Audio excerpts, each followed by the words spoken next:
Hello दोस्तों, good morning. Bihar में graduation का नंबर 1 चैनल ऑल इन चौरासी इस टॉपर बैच में आप सभी स्टूडेंट का हार्दिक स्वागत करते हैं। आज हम देखेंगे इकोनॉमिक्स पेपर 6 के वे सारे महत्वपूर्ण प्रश्न जो आपके एग्जाम की दृष्टि से महत्वपूर्ण ही नहीं बल्कि काफ़ी ही महत्वपूर्ण होने वाला है। ठीक है, ऑलरेडी हम लोगों ने 3 क्वेश्चन पेपर 6 में देख लिए हैं। आज हम देखेंगे क्वेश्चन नंबर 4। ठीक है, क्वेश्चन नंबर 4 हमसे कहा रहा है कि मेइजी पुनर्स्थापना से आप क्या समझते हैं। जापान में मेइजी पुनर्स्थापना के कारण हुए सामाजिक एवं आर्थिक परिवर्तनों की व्याख्या कीजिए। ठीक है, तो आपको बताना है मेइजी पुनर्स्थापना क्या होता है। ठीक है, और जापान में मेइजी पुनर्स्थापना के कारण एवं उसके सामाजिक एवं आर्थिक परिवर्तन क्या क्या देखने को मिले हैं उसके बारे में भी आपको लिखना है। क्वेश्चन आपको इस प्रकार से भी देखने को एग्जाम में मिल सकता है कि मेइजी पुनर्स्थापना पर प्रकाश डाले। ये जितना यहाँ पे दिया हुआ है ये क्वेश्चन आपको नहीं मिलेगा। ठीक है, तो वहाँ पे कंफ्यूज नहीं होइएगा, इसका आंसर सेम होगा। ठीक है, या फिर आपसे क्वेश्चन इस प्रकार से भी आपको देखने को मिल सकता है कि मेइजी पुनर्स्थापना का क्या अर्थ है, मेइजी पुनर्स्थापना के सामाजिक एवं आर्थिक परिवर्तनों की व्याख्या कीजिए। ठीक है, तो क्वेश्चन आप लोगों ने 3 प्रकार से ऑलरेडी देख लिए हैं। ठीक है, अब हम चौथा प्रकार से भी देख लेते हैं कि किस प्रकार से क्वेश्चन पूछा जाएगा। बस आपको कॉन्सेप्ट देखिए, यहाँ पे कॉन्सेप्ट आपको क्लियर ये रखना है कि हमको बस लिखना है मेइजी पुनर्स्थापना के बारे में। अगर कहीं भी क्वेश्चन में दिखे तो इसका आंसर फटाक से आप लिख दीजिएगा। ठीक है, चलिए क्वेश्चन अब चौथा देख लेते हैं किस प्रकार से घुमा के पूछा जा सकता है कि जापान में मेइजी पुनर्संगठन की प्रमुख विशेषताओं तथा प्रभावों की समीक्षा कीजिए। तो हम लोगों ने ऑलरेडी 4 प्रकार से क्वेश्चन को देख लिया है। बहुत अच्छा तरीका से हम लोगों को क्वेश्चन को हम लोगों ने समझ भी लिया है। इसी प्रकार आइए अब फटाफट इसका आंसर भी हम समझ लेते हैं एकदम बिल्कुल आसान भाषा में। जितना आसान भाषा में हम लोगों ने क्वेश्चन को समझा है उससे कई गुना आसान भाषा में इसको आंसर को हम लोग समझेंगे। तो चलिए फटाफट इसका आंसर भी हम लोग देख लेते हैं। सबसे पहले हेडिंग डालेंगे अपने कॉपी में कि मेइजी पुनर्स्थापना आखिर है क्या। ठीक है, मेइजी पुनर्स्थापना के बारे में अगर सर्वप्रथम जानेंगे, ठीक है, उसके बाद हम इसकी और आगे हम चर्चा करेंगे। ठीक, चलिए मेइजी पुनर्स्थापना जापान के इतिहास में एक महत्वपूर्ण परिवर्तन था जो 1868 में शुरू हुआ।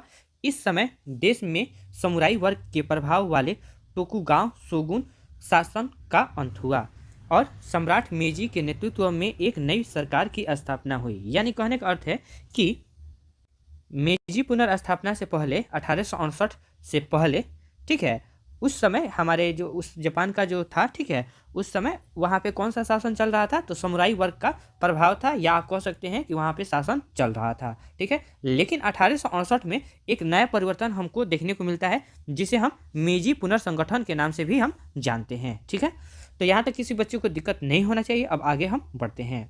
इसका मुख्य उद्देश्य जापान को आधुनिक औद्योगिक और पश्चिमी ताकतों के बराबर बनाना था। यानी कह सकते हैं कि मेइजी पुनर्स्थापना का उद्देश्य क्या था, तो उद्देश्य एक ही था कि जापान को आधुनिक और औद्योगिक तरीकों से उसको ताकतवर बनाना था। ठीक है, ताकि वहाँ से जो पश्चिमी क्षेत्र है उससे थोड़ा सा ताकतवर हो। ठीक, चलिए आगे हम बढ़ते हैं। मेइजी पुनर्स्थापना न केवल राजनीतिक बल्कि सामाजिक, आर्थिक और सांस्कृतिक स्तर पर भी व्यापक परिवर्तन लेकर आया। ठीक है, यानी जो हमारा जो पहले वाला जो समाज था जिसको हम लोग क्या कहते थे, समुराई वर्ग के जो समाज था, उतना वो डेवलप नहीं था जितना मेइजी पुनर्स्थापना के द्वारा इसको जो समाज था जापान में, ठीक है, उसको परिवर्तन देखने को मिला। ठीक, चलिए अब हम देख लेते हैं वो कौन सा परिवर्तन है, ठीक है, जो हमें देखने को समाज में भी मिला और मेइजी पुनर्स्थापना में भी देखने को मिला। तो सबसे पहला जो मुख्य विशेषताएं देखते हैं, ठीक है, तो वो सबसे बड़ा परिवर्तन है सामाजिक परिवर्तन। आज भी हमें ये प्रभाव देखने को मिलता है कि जापान पर एटम बम गिराया गया। वहाँ पे एकदम मतलब जो बोला जाता है जापान एकदम जीरो से शुरू किया और आज भारत से आप देख सकते हैं कि वो बहुत बड़ा मतलब विकसित देश हो गया है ना। वहाँ के जो राज्य हैं बिहार के जैसे राज्य से भी कई गुना अधिक आगे हैं, है ना। तो ये भी एक छाप छोड़ता है कि वो देश का सामाजिक परिवर्तन किस प्रकार से होता है और वहाँ समाज अगर विकसित है तो वो देश भी आगे हमें देखने को मिलता है। ठीक है, तो चलिए फटाफट देख लेते हैं सामाजिक परिवर्तन में इसका क्या योगदान रहा मेइजी पुनर्स्थापना। ठीक है, तो सबसे पहले देख लेते हैं मेइजी पुनर्स्थापना के तहत जापानी समाज में निम्नलिखित सामाजिक परिवर्तन हुए। ठीक है, यानी मेइजी पुनर्स्थापना के तहत समाज में हमें कौन कौन से परिवर्तन देखने को मिले हैं उसके बारे में हम चर्चा कर लेते हैं। सबसे पहले हमें वो मिलता है फ्लूइड सिस्टम का अंत, यानी जो फ्लूइड सिस्टम था उसका अंत हमको देखने को मिलता है सामाजिक परिवर्तन के अंतर्गत। टोकुगावा शोगुन शासन के द्वारा जापान एक फ्लूइड समाज था जिसमें समुराई किसान व्यापारी और शिल्पकार अलग अलग वर्गों में बटे हुए थे। मेजी काल में फ्लूइड व्यवस्था को समाप्त कर दी गई और सभी वर्गों को कानून रूप से समानता प्रदान की गई। यानी जब हमारा जो समुराई वर्ग को ऊपर ही हम बताए थे शासन था, तो उस समय जो था वहाँ का समाज वो अलग अलग श्रेणी में बांटा गया था। इसका सबसे अच्छा अगर उदाहरण की बात कहा जाए तो हमारे भारत में ही देख लीजिए कि जो हमारा जो भारत देश जो था पहले, ठीक है, वो हमको 4 हिस्सों में बांटा गया था। एक था पहला जो था हमारा, पहला जो देखने को मिलता था हमें ब्राह्मण मिलता था, उसके बाद क्षत्रिय मिलता था, उसके बाद वैश्य और शूद्र आखिरी में मिलता था। तो उसी प्रकार से वहाँ पे भी हमें समाज को अलग अलग तरीका से वो लोग बांटे हुए थे, कौन, समुराई वर्ग के लोग। लेकिन सर्वप्रथम मेजी जब शासन आया तो इसका समाप्त कर दिया गया, ठीक है। और जो भी व्यक्ति थे, जैसे आज हमारे भारत में जो नीच वर्ग के लोग हैं, जो SC ST वर्ग के हैं, यानी कमजोर वर्ग के जो लोग हैं, उनको सरकार अधिक मतलब लाभ देती है। जो उससे थोड़ा सा और अच्छे हैं तो उनको थोड़ा कम लाभ देती है ना।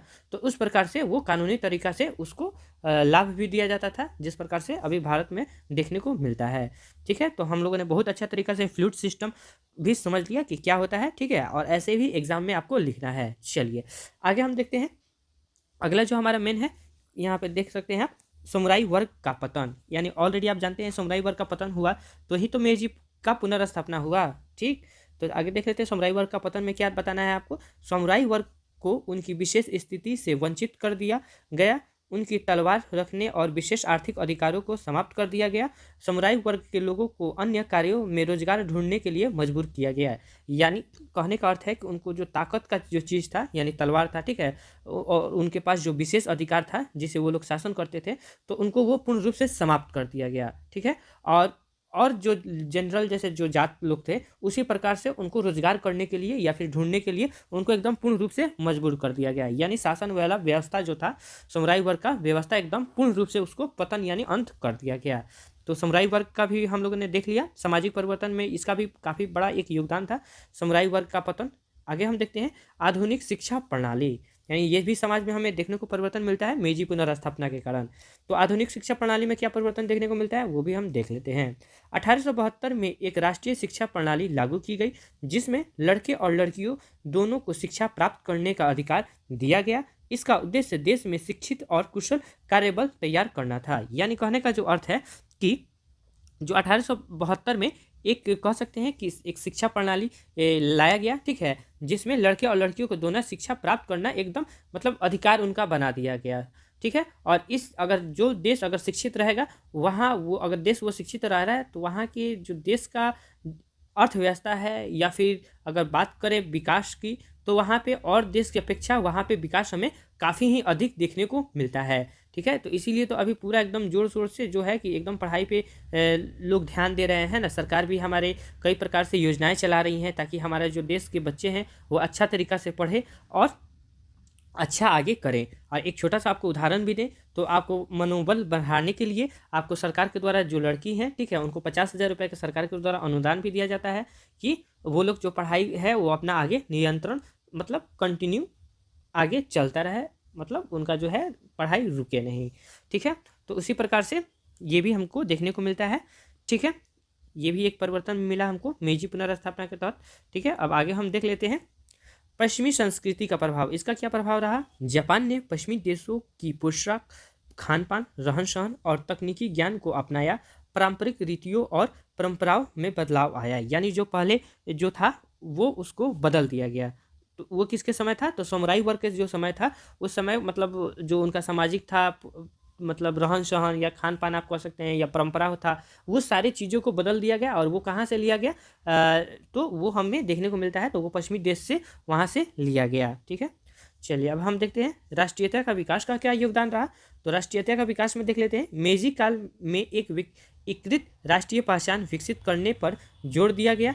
लोगों को देशभक्ति और साम्राज्य के प्रति वफादारी सिखाई गई। तो ऑलरेडी आप लोग जानते हैं कि किसी भी कोई भी राष्ट्र हो, जैसे हमारा पड़ोसी मुल्क है तो जो पाकिस्तान के जो लोग हैं वो अपने मुल्क से प्रेम करते हैं, जो हिंदुस्तान के लोग हैं वो अपना देश से प्रेम करते हैं। तो ये क्या है, तो राष्ट्रीयता के एक तरीका से कह सकते हैं विकास है। भले ही पाकिस्तान थोड़ा सा आप खराब है, भारत के प्रति थोड़ा क्या पूर्ण रूप से खराब है, हमेशा आतंकवादी वगैरह हमला कराता रहता है, लेकिन वहाँ के जो लोग हैं जो पाकिस्तान में निवास करते हैं वो अपने कह सकते हैं कि अपने देश के प्रति काफ़ी वफादार हैं। जो भारत में है वो भी अपना वफादार हैं, जो चीन में रह रहे हैं जनता वो भी अपने देश के प्रति वफादार हैं। ठीक है, तो वहाँ पे भी वफादारी पूर्ण रूप से देखने को मिला। ठीक है, जापान में। ठीक, चलिए अब आगे हम बढ़ते हैं। ये सारे तो हम लोगों ने टॉपिक देख लिए। हम लोगों ने कौन कौन सा टॉपिक देख लिए हैं फटाफट हम एक बार हम रिवीजन आपको करा देते हैं ताकि आप थोड़ा सा भी नहीं भूलिए। सबसे पहले हम लोगों ने देखा फ्लूइड सिस्टम का अंत। ठीक, उसके बाद समुराई वर्ग का पतन, किस प्रकार से समुराई वर्ग का पतन होता है। उसके बाद हम लोगों ने तीसरा में देखे हुए थे आधुनिक शिक्षा प्रणाली। उसके बाद चौथा में देखे पश्चिमी संस्कृति का प्रभाव तथा पांचवा में देखे राष्ट्रीयता का विकास।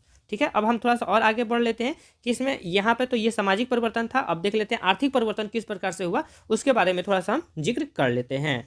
ठीक है, यहाँ तक किसी बच्चों को दिक्कत नहीं होना चाहिए।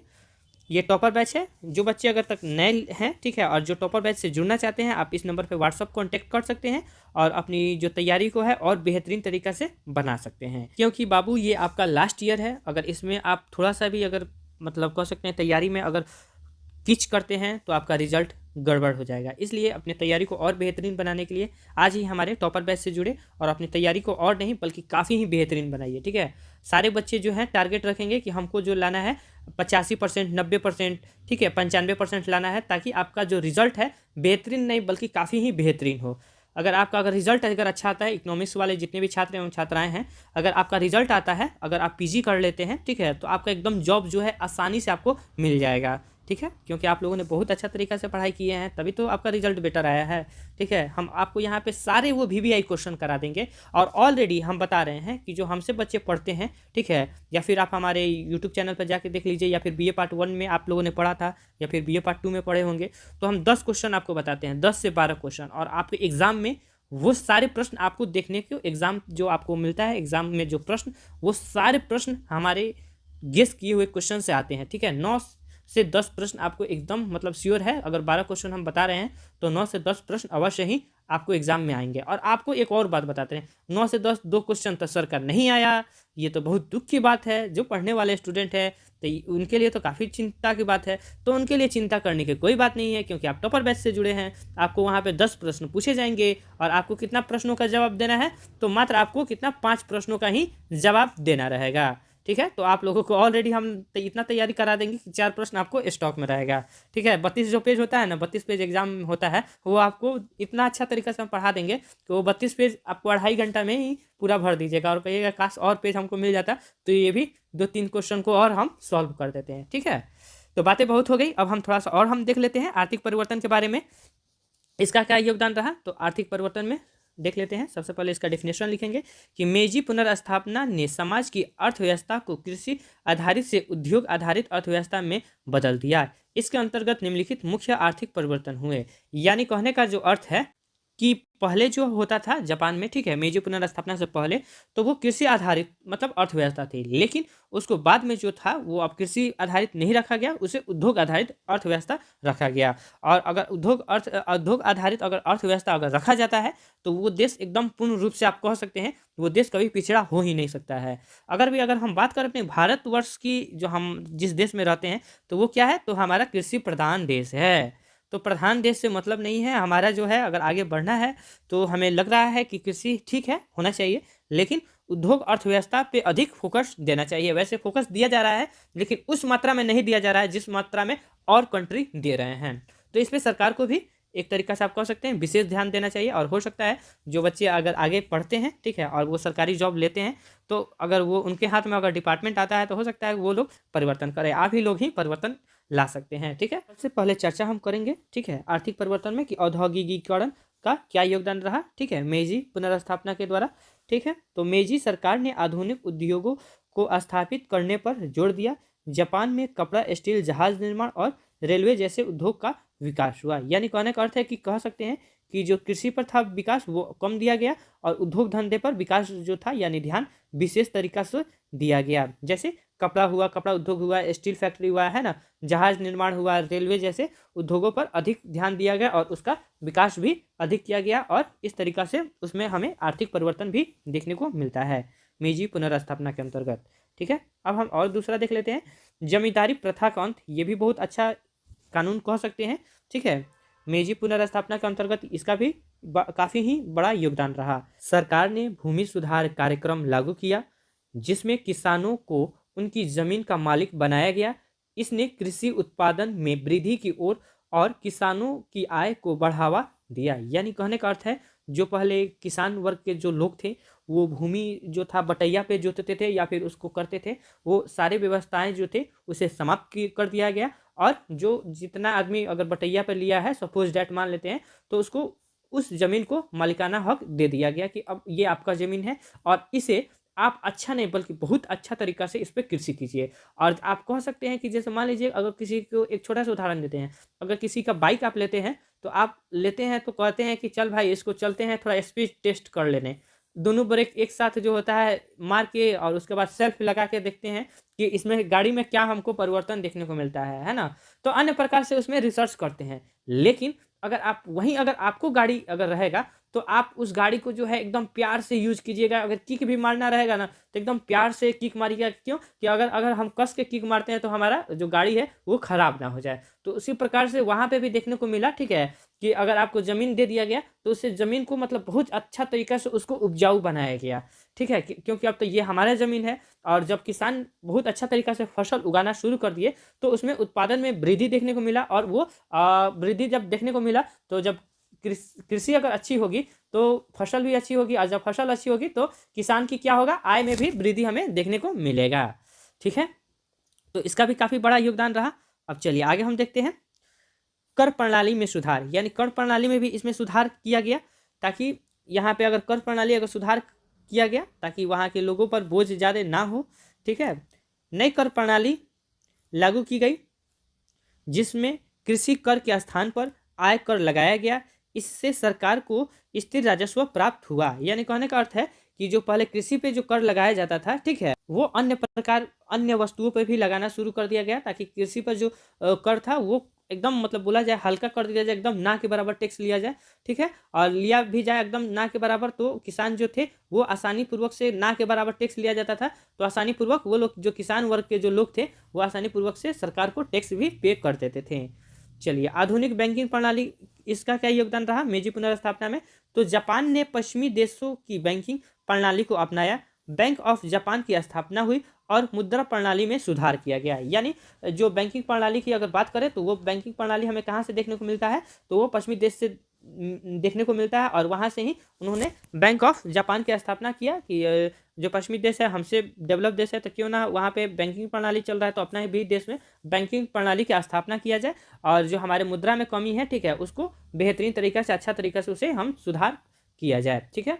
तो यहाँ तक किसी बच्चों को दिक्कत नहीं है। आगे हम देखते हैं पश्चिमी तकनीकी और ज्ञान का आयात। विदेशी विशेषज्ञों को बुलाकर नई तकनीकियों और प्रौद्योगिकियों का प्रशिक्षण दिया गया। इससे जापान की औद्योगिक प्रगति तेज हुई, ठीक है। तो इसमें कुछ खास समझाने वाला बात नहीं है। अब हम देख लेते हैं इसका निष्कर्ष। यानी कहने का अर्थ है, समझा भी देते हैं। यानी कहने का अर्थ है कि इसमें जो बताया गया है 5 में, कि इसमें बहुत तकनीकी का इस्तेमाल किया गया। और वो जो तकनीकी यानी इंजीनियर का जो मतलब उपयोग किया जाता था, तो वो जापान के इंजीनियर नहीं थे, ठीक है। उसे बाहर से बुलाया जाता था कि आप इंजीनियर साहब, आप आइए हमारे देश में और अच्छा चीज़ों का आविष्कार कीजिए, ठीक है। और औद्योगिक क्रांति में और नया परिवर्तन लाइए, जो आपका फी होगा हम देंगे। तो इस प्रकार उसका भी काफ़ी योगदान रहा है ना। चलिए अब हम इसका निष्कर्ष देख लेते हैं। मेजी पुनर्स्थापना ने जापान को एक पारंपरिक फ्यूडल समाज में बदलकर आधुनिक और औद्योगिक राष्ट्र बना दिया। सामाजिक स्तर पर समानता और शिक्षा का प्रसार हुआ, जबकि आर्थिक स्तर पर औद्योगिकीकरण और आधुनिक तकनीकों के विकास से देश ने आर्थिक समृद्धि हासिल की। यह बदलाव इतने व्यापक और प्रभावी थे कि मात्र कुछ दशकों में जापान एशिया की एक प्रमुख शक्ति बन गया। तो हम लोगों ने क्वेश्चन को ये बहुत काफ़ी बेहतरीन तरीके से हम लोगों ने समझ लिया कि मेजी पुनर्स्थापना क्या होता है, जापान में मेजी पुनर्स्थापना के इसका क्या कारण था, और इसमें सामाजिक और आर्थिक परिवर्तन कौन कौन से मिले, हम लोगों ने बहुत बेहतरीन तरीका से हम लोगों ने देख लिया।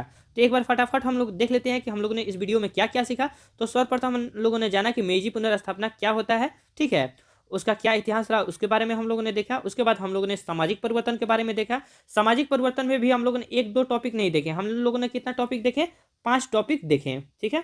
कौन कौन सा टॉपिक देखे, फटाफट सारे बच्चे रिवीजन कीजिए यहीं पे। तो कौन कौन सा था, तो फ्लूइड सिस्टम का अंत देखे हुए थे, ठीक है। दूसरा जो देखे हुए थे, समुराई वर्ग का पतन देखे थे। तीसरा जो था आधुनिक शिक्षा प्रणाली। चौथा जो था पश्चिमी संस्कृति का प्रभाव और पांचवा जो था क्या था, हाँ, राष्ट्रीयता का विकास था। तो ये 5 टॉपिक हम लोगों ने देखा हुआ था सामाजिक वर्ग में। अब आर्थिक परिवर्तन में कौन कौन से देखे हुए थे, तो आर्थिक परिवर्तन में हम लोगों ने औद्योगिकरण देखे हुए थे, उसके बाद जमींदारी प्रथा का अंत देखे हुए थे, कर प्रणाली में सुधार, चौथा जो है आधुनिक बैंकिंग प्रणाली, और जो पांचवा है पश्चिमी तकनीकी और ज्ञान का आयात। तो ये भी 5 टॉपिक देखे, यानी हम मिला के इसमें हम 10 टॉपिक को हम लोगों ने कवर किया, और हमें पूर्ण रूप से विश्वास है उसके बाद निष्कर्ष भी हम लोगों ने देखा। अगर इतना अगर आप एग्जाम में लिख लेते हैं तो आपको हम दावा के साथ कहते हैं आपका 20 नंबर का एक क्वेश्चन होता है, ठीक है। आपको जो टीचर आपको एकदम श्योर है कि आपको 19 नंबर अवश्य ही देंगे। ऐसा नहीं कि 20 नंबर सॉरी, थोड़ा सा खांसी आ गया, ठीक है। ऐसा नहीं है कि पूरा इतना लिखिएगा और आपको टीचर 10 नंबर या फिर 8 नंबर जनरल बच्चों की तरह दे दे, क्योंकि आप तो चीट से नहीं लिखे हैं, आप बहुत बेहतरीन तरीका से लिखे हैं, ठीक है। तो आपको एकदम श्योर है, एकदम 100% है कि आपको 19 नंबर अवश्य ही मिलेगा, ठीक है। तो ये क्वेश्चन आप लोगों ने बहुत बेहतरीन तरीका से समझ लिया। जो बच्चे अगर बैच को परचेज करना चाहते हैं, ठीक है, तो आप इस नंबर पर मैसेज कर दीजिएगा, ठीक है। ठीक है, आपको सारे बच्चों को इस जो है आपको बैच से जोड़ लिया जाएगा। अगर बैच की अगर बात करें, 5वीं पेपर यानी आपका पेपर 5, पेपर 6 इकोनॉमिक्स का, ठीक है, paper 7 plus paper 8 plus GS आपको 500 का पड़ेगा। लेकिन कुछ बच्चे कहेंगे कि मैं उतना मैं नहीं परचेज कर सकता हूँ, तो चलिए हम आपके लिए एक ऑफर देते हैं, 50% का ऑफर आपको हम दे रहे हैं, ठीक है। आपको मात्र 249 रुपये लगेगा। आप इस बैच को ज्वाइन कर लीजिए और अपनी जो तैयारी है उसको और बेहतरीन तरीका से कीजिए, ठीक है। तो इसी के साथ होता है ये वीडियो समाप्त। मिलते हैं नेक्स्ट क्लास में, तब तक के लिए देखते रहिए टॉपर बैच और ऑल इन 84 चौवन।